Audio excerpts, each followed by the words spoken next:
Welcome to the Métis Nation Education Conference. As we all know, education is a key to opening opportunities for our people, which we have no doubt about. This particular conference is going to be essential for good ideas, good direction to come from here, and how it's going to translate to where the budget is going and where Canada wants to go with the Métis Nation from a government to government, nation to nation perspective. We had an opportunity to meet yesterday with several federal cabinet ministers and talk about the great work that's happening with the federal government and the Métis Nation, and there's certainly a lot more work today to do.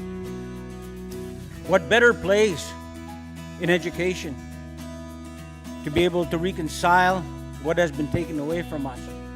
Our language, our identity, our culture.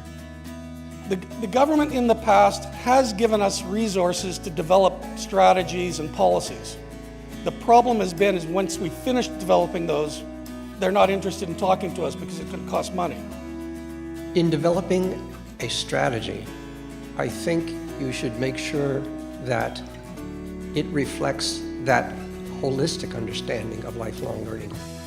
We need a formal education system, absolutely. We actually need authority over our education. But we need a holistic approach. So we need to do it from Métis pedagogy.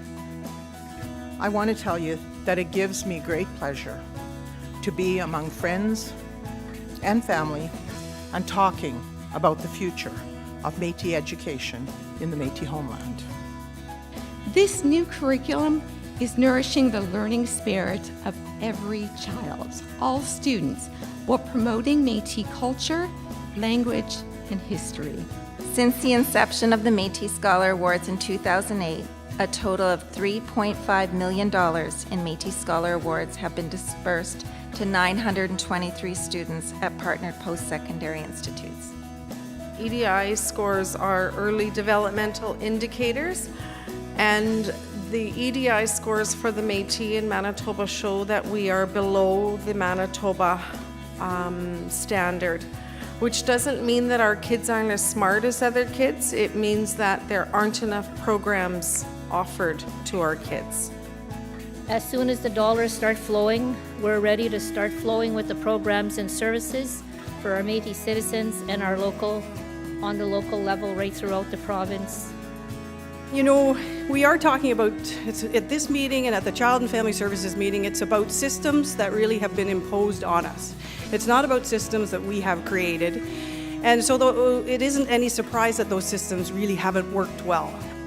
We conduct our programming in 17 to 20 different communities every year, which can be really challenging.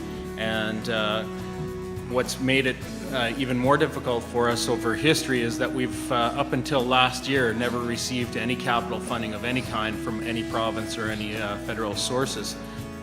This idea that we're going to set up this thing called the Rupert Land Institute for Teaching and Learning, and the idea there is to support educator capacity and those who are required to learn about Indigenous content at all levels, the teachers, principals, superintendents. They have to learn this by law. It's legislated in Alberta. Our mandate with our SUNTEP program is to ensure that our pre-service student teachers are trained from a Métis perspective. I'm really hopeful that we're able to come up with strategies that are distinction-based and that really meet the needs of students. We obviously believe that Métis educational opportunities need to be as good as or better than the educational opportunities of every single Canadian. So what will it take to achieve that educational equity? When we look at what we've achieved in these last couple of days, we are filled with a sense of accomplishment and of gratitude. Let us keep in mind the thoughts of those who contributed much to make our time together a successful, productive learning experience. I would like to say thank you all for all your hard work, for all the presenters who did fantastic work, all of them who are working hard on behalf of our Métis citizens and our children.